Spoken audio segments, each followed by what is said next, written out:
주 52시간 근로제도가 본격 시행되면 버스기사가 17,000여 명가량 더 필요한 것으로 조사됐습니다.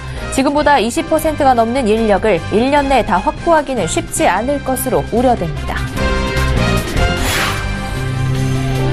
정부의 코스닥 활성화 기조 등으로 중소형주 펀드에 자금이 몰리고 있습니다. 하반기에도 중소형주는 강세를 보일 것으로 기대됩니다. LG전자가 지난달 새롭게 내놓은 프리미엄 스마트폰 G7 싱큐를 기자가 직접 체험해봤습니다. 오디오와 비디오, 카메라, 디스플레이 등 기본에 충실했다는 평가입니다.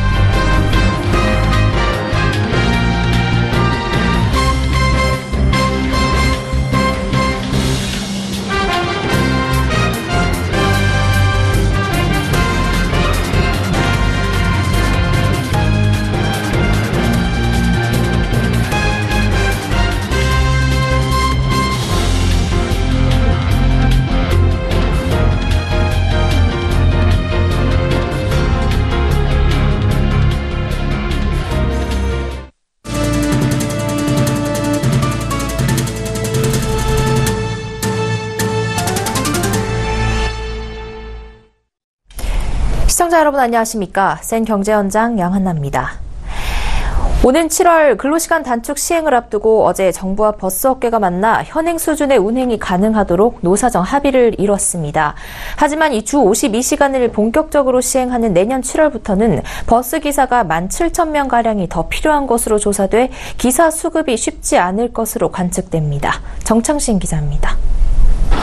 전국버스운송사업조합 연합회에 따르면 작년 말 기준 전국 버스 운전기사 수는 8만 3천여 명입니다.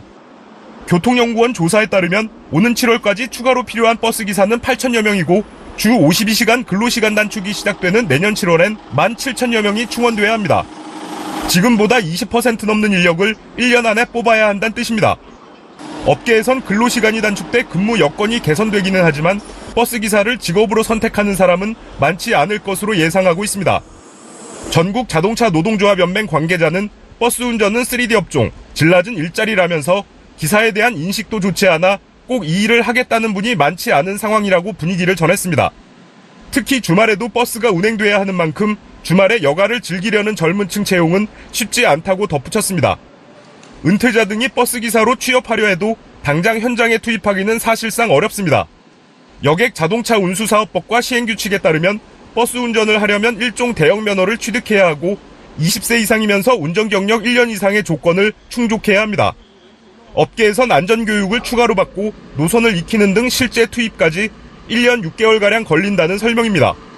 일부에선 버스기사의 처우가 보장되면 기사 수급이 원활해질 것으로 기대하고 있습니다. 이를 위해 업계에선 버스 준공영제 도입을 전국으로 확대해야 한다는 목소리가 높습니다. 이 제도는 지자체가 버스에서 나온 수입을 일괄적으로 모은 다음 각 버스 회사의 운행 실적에 따라 분배하는 방식을 말합니다. 버스 운행은 각 버스 회사가 담당하고 의사결정과 기사 처우 개선 등의 책임은 지자체가 지게 되는 겁니다. 지난 2004년 서울에서 처음 도입됐는데 현재 수도권과 부산, 제주 등 6곳에서 시행하고 있습니다. 업계 관계자는 준공영제를 하고 있는 서울의 경우 1일 9시간 2개조가 근무한다면서 월급은 360에서 370만 원 가량이라고 설명했습니다. 준공영제를 시행하지 않는 지역의 버스기사 연봉은 1,000만 원 가량 낮은 것으로 알려졌습니다. 정부는 연말쯤 버스 공공성 및 안전 강화 대책을 내놓을 예정입니다. 서울경제TV 정창신입니다. 중소형주 펀드로 자금이 몰리고 있습니다. 액티브 중소형주 펀드는 물론 코스닥 관련 ETF 상품도 그 규모가 많이 증가하고 있는데요.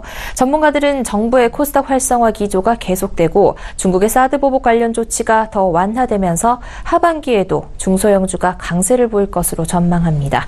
김성훈 기자입니다. 올해 들어 지난 25일까지 액티브 중소형주 펀드에는 4천억 원 이상의 자금이 유입됐습니다.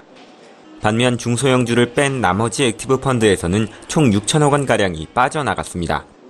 코스닥 지수 관련 ETF 상품도 지난해 1월 약 5천억 원 규모에서 최근에는 800% 이상 급증한 4조 원대로 늘었습니다. 중소형주 펀드는 수익률에서도 양호한 성적을 내고 있습니다.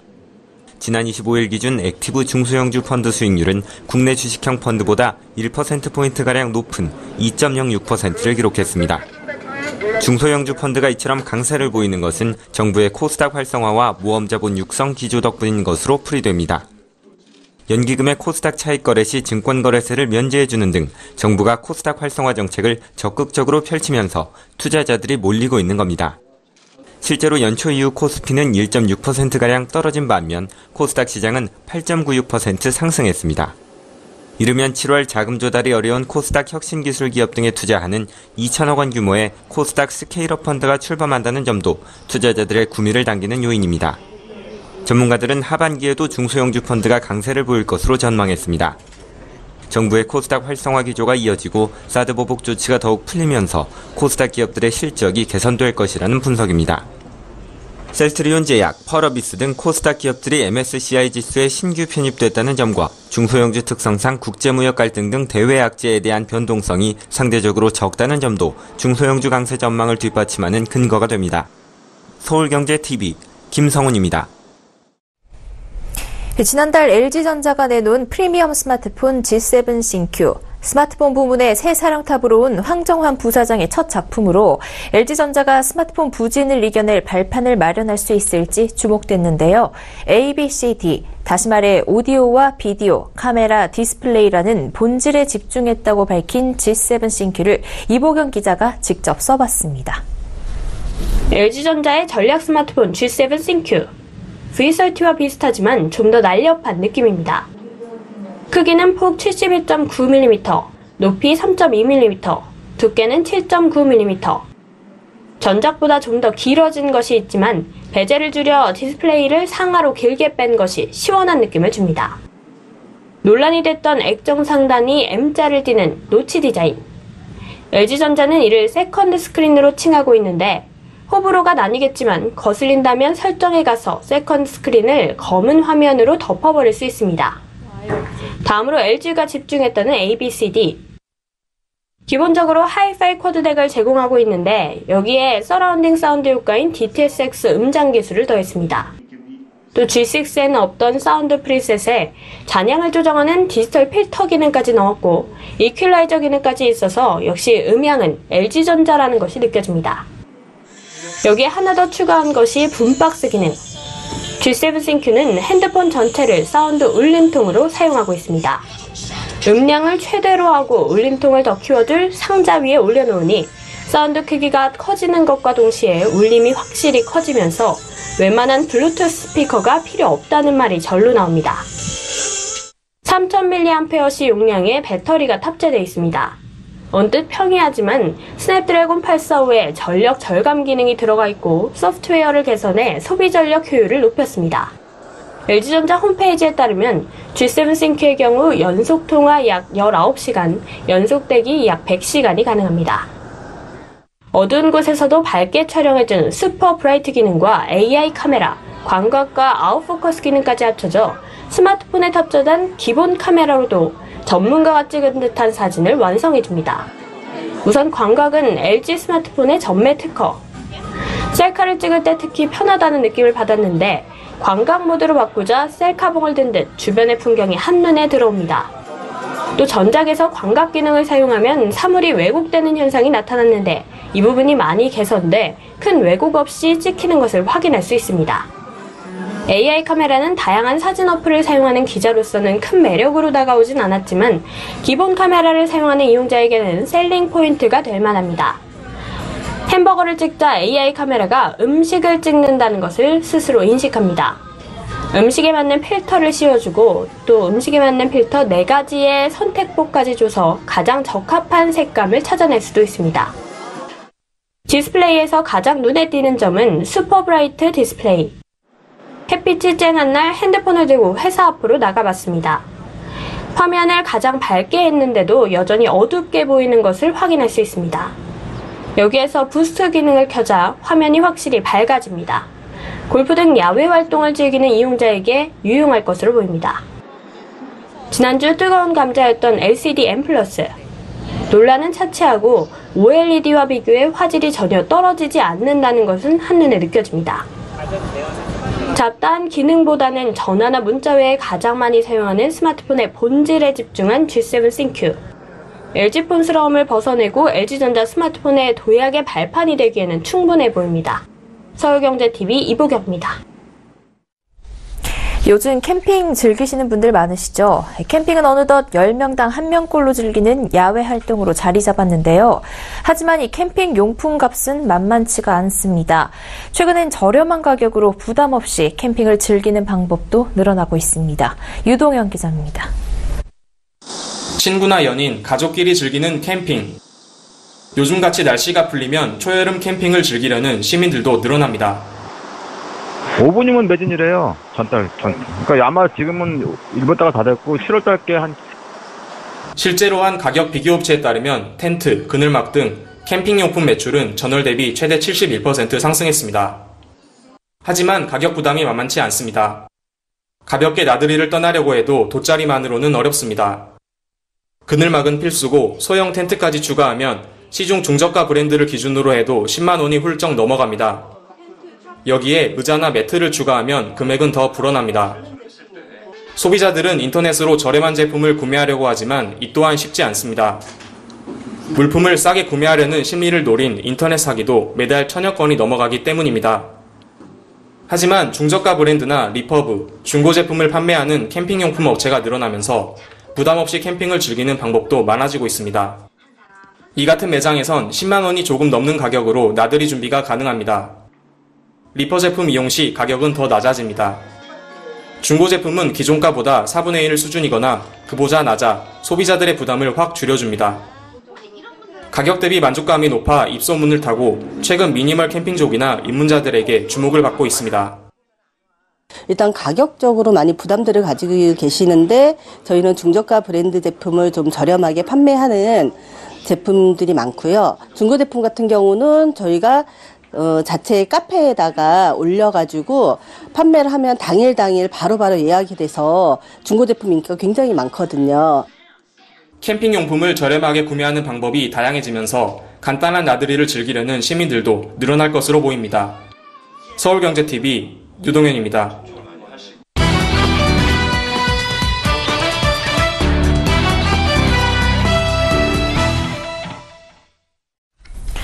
이른바 재벌 저격수로 불리는 공정거래위원회 수장인 김상조 위원장이 취임 1주년을 앞두고 있습니다. 지난 1년간의 성과를 되돌아보고 2년차의 공정위 방향도 잡아보겠습니다. 경제산업부 김혜영 기자 나와 있습니다. 김 기자, 김상조 공정거래위원장 취임 1주년을 앞두고 있다고요? 네, 김상조 위원장이 오는 6월 14일 취임 1주년을 맞습니다. 바쁘고 숨가쁜 1년을 달려왔는데요. 자, 이른바 재벌 저격수로 불리며 대대적인 재벌 개혁을 펼쳐왔습니다. 사실 문재인 정부가 출범하고 나서 장관급 인사로는 맨 처음 임명된 게 바로 김상조 위원장입니다. 그만큼 새 정부의 개혁의 상징으로 인식됐는데요. 지난해 문재인 대통령은 국회 보고서 채택 없이 김상조 위원장의 임명을 강행했습니다. 당시 야당의 반발이 거세게 일면서 인사청문 경과 보고서 채택이 번번이 미뤄지자 문재인 대통령이 승부수를 띄웠는데요. 청와대 쪽에서는 정책 능력은 이미 입증됐다라고 판단을 했고요. 강공 드라이브를 걸었습니다. 재벌 저격수로 워낙 명성이 자자했던지라 김상조호가 닻을 올리면서 많은 대기업들이 그의 행보에 집중했는데요. 경제학자로 또 시민활동가로 오랫동안 활동하면서 국민들 사이에서도 이미 재벌개혁에 관한 밑그림이 충분히 그려지지 않았겠느냐라는 기대감이 컸습니다. 경제적 약자들은 또 그가 공정위의 위상을 공고히 하면서 과연 경제검찰로의 역할을 얼마나 잘 이끌어갈지에 대한 관심이 상당했습니다. 네, 그렇다면 지난 1년간 김상조 위원장의 성적표는 어떻습니까? 네, 아무래도 재벌 개혁 이 이야기 빼놓고 갈 수가 없겠죠. 취임 이후 최우선 과제로 재벌 개혁을 들었는데 그 효과가 점차 나타나고 있습니다. 우선 재벌 그룹들의 지배구조 개편과 관련해서 높은 평가를 받고 있습니다. 실제 대기업들이 잇따라서 순환출자굴이 끊기에 나선 겁니다. 순환출자구조란 그룹 안에서 A기업이 B기업에게 또 B기업이 C기업에게 다시 C기업이 A기업에 출자하는 방식으로 자본을 늘려가는 건데요. 국내 대기업 집단의 지배구조와 관련해서 늘 문제로 지적돼 왔습니다. 적은 지분을 가진 총수일가가 그룹을 지배하면서 일감 몰아주기 등 각종 폐해를 낳아왔기 때문인데요. 이에 김 위원장은 대기업들과 직접 만나서 소통을 시작했고요. 자발적인 개선을 촉구해 왔습니다. 그리고 그 결실을 맺었는데요. 공정위의 이야기 직접 매년 대기업 집단을 지정할 때 순환 출자 현황을 파악을 하는데 작년 9월 1일 날 이제 대기업 집단을 지정을 했습니다. 그때 10개 집단에 281개 순환 출자 고리가 있었는데 올해 4월 달에 측정을 해보니까 6개 집단 41개 고리로 이제 감소를 했거든요. 8개월 새 한 85% 정도가 줄었습니다. 삼성, 현대차 이런 데가 조금 남아 있는데 그 자발적인 해소 계획을 이미 밝히고 있는 상태입니다. 네, 또한 김상조 위원장은 을의 눈물을 닦아주겠다며 갑질 근절을 과제로 내걸었는데요. 가맹, 유통, 하도급, 대리점 등 이른바 4대 갑질 근절에 칼을 빼들었습니다. 프랜차이즈 공화국이라고 불리는 우리나라에서 본사와 가맹점주 사이의 갈등의 골은 깊은 게 사실인데요. 우선 지난해 7월 가맹점 사업자가 본부로부터 의무적으로 사야 하는 필수 품목에 대한 정보 공개 범위를 넓히는 등 가맹 분야의 불공정 관행 근절 대책을 발표했고요. 또 중소기업의 가장 큰 애로사항으로 꼽히는 하도급과 관련된 대책도 내놨습니다. 대기업이 하청업체의 전속 거래를 강요하는 행위나 원가와 관련된 정보를 요구하는 걸 금지하기로 한 겁니다. 이렇듯 취임 초기에 목표를 달성하기 위해 하나하나 과제를 설정해가면서 그 성과를 거두고 있는데요. 김상조 위원장에 대한 긍정적인 평가가 이어지고 있는 이유입니다. 네, 우선 이렇게 김상조 위원장의 1년차 성적표는 양호하다는 평가가 나오는 것 같은데요. 네. 그렇다면 이제 공정위가 2년차에 접어들지 않습니까? 앞으로의 계획들은 어떤 것들이 있을까요? 네, 1년차에는 재벌개혁 그리고 갑질 근절이 최우선 과제였다면 2년차에 접어들면서 공정거래법 개편을 앞두고 있습니다. 김상조 위원장은 38년 만에 공정거래법을 전면 개편하겠다라고 밝혔습니다. 낡은 공정거래법을 현대화하겠다라는 건데요. 보다 효과적인 공정위의 운영을 위해서 꺼내든 카드입니다. 4차 산업혁명 시대 새로운 유형의 불공정 행위에 대한 규제들이 이를 강화하겠다라는 거고요. 또 보다 체계적인 재벌 개혁을 핵심으로 들고 있습니다. 대표적으로 공정거래법에서 대기업 규제를 분리한다라는 이야기가 나오고 있습니다. 대기업 집단 규제의 별도 법제화를 통해서 제재의 효율을 높이겠다라는 건데요. 이와 관련해 김 위원장은 대기업을 옥죄기 위한 부분은 아니라며 재계의 목소리에도 귀를 기울이겠다라고 밝히고 있습니다. 공정위는 7월까지 어떤 부분을 어떻게 수정할지 개편안을 마련한다는 계획이고요. 공정거래법 개선특별위원회에서 대략적인 개편안이 나오게 되면 토론회를 열어 재계 의견을 수렴할 예정입니다. 또한 이를 바탕으로 9월 정기국회 상정을 목표로 하고 있는데요. 공정경제의 아이콘으로 불리는 김상조 위원장이 새로운 틀 안에서 과연 어떠한 공정거래를 실현해 나갈 수 있을지 관심이 모아지고 있습니다. 네, 취임 1주년을 맞은 공정거래위원회의 김상조 위원장에 대해 김혜영 기자와 이야기 나눠봤습니다. 고맙습니다.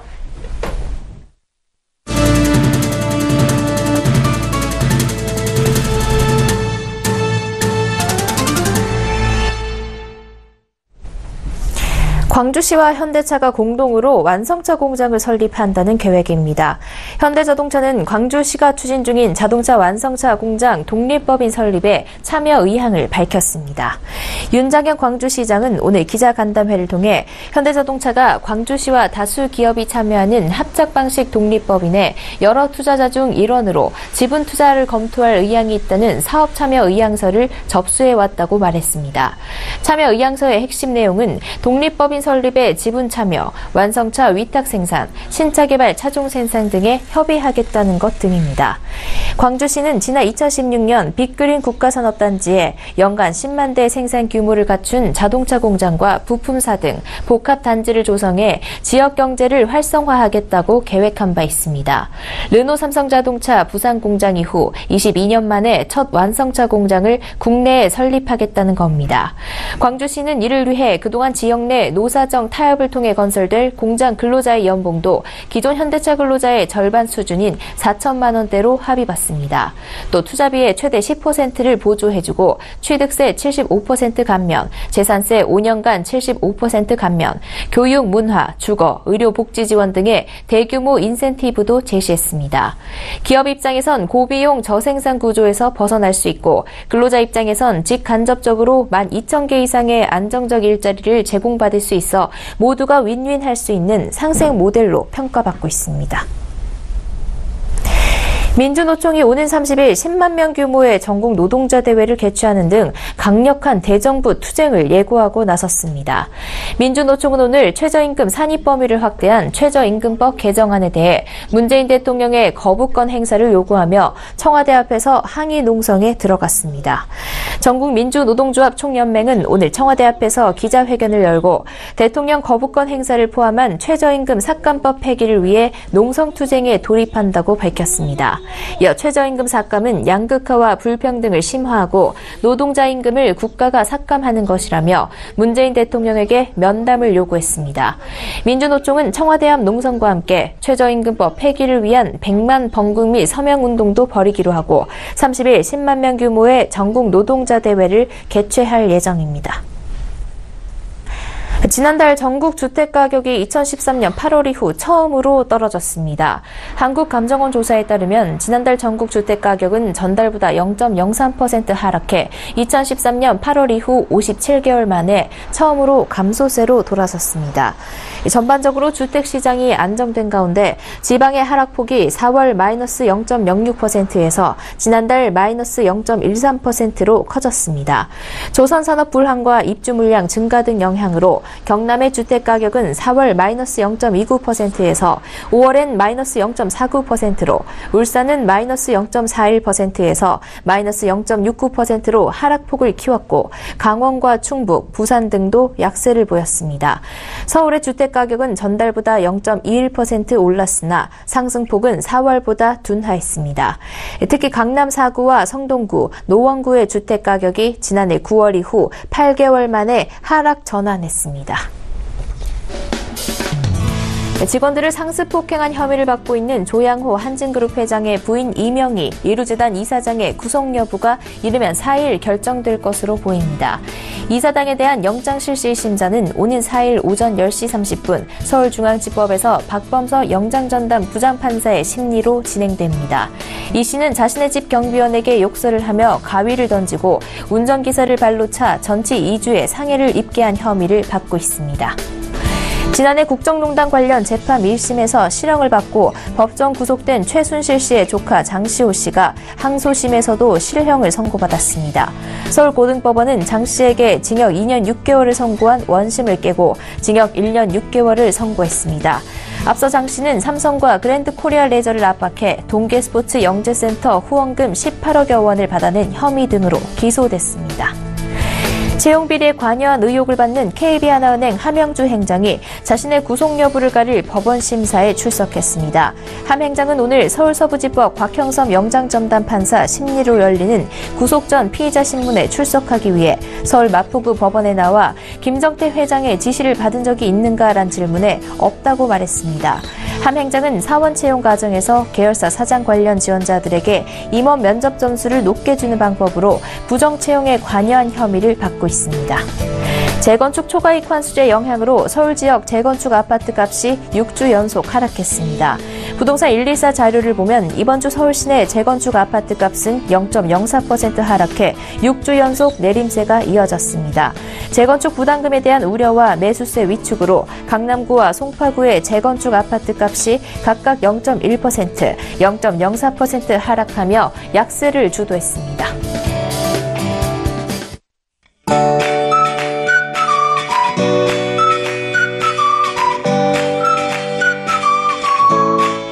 안녕하세요. K웨더 라이프스타일 예보 윤지향입니다. 6월의 첫날부터 낮 기온 30도 안팎의 여름 더위가 이어지고 있습니다. 주말에도 계속해서 더위에 유의하셔야겠습니다. 또 맑은 날씨 속에 자외선도 강하겠습니다. 미세먼지 농도는 오전에 강원도와 제주도를 제외한 전국에서 한때 나쁨 단계를 보이겠고요. 오후에는 전국에서 보통 단계로 예상됩니다. 위성 영상입니다. 현재 전국에 맑은 하늘이 이어지고 있습니다. 내일은 서해상에 위치한 고기압의 영향을 받겠습니다. 자세한 지역별 날씨는 나절 예보로 알아보겠습니다. 전국이 맑겠습니다. 자외선과 오존지수 모두 나쁨 단계까지 오르겠습니다. 유의하시기 바랍니다. 동해안 지방 속초와 강릉의 낮 기온 30도로 무척 덥겠습니다. 남부지방 한낮에 광주 31도, 대구는 32도까지 오르겠습니다. 일교차도 10도 이상 벌어지겠습니다. 물결은 모든 해상에서 0.5에서 1.5m로 잔잔하게 일겠습니다.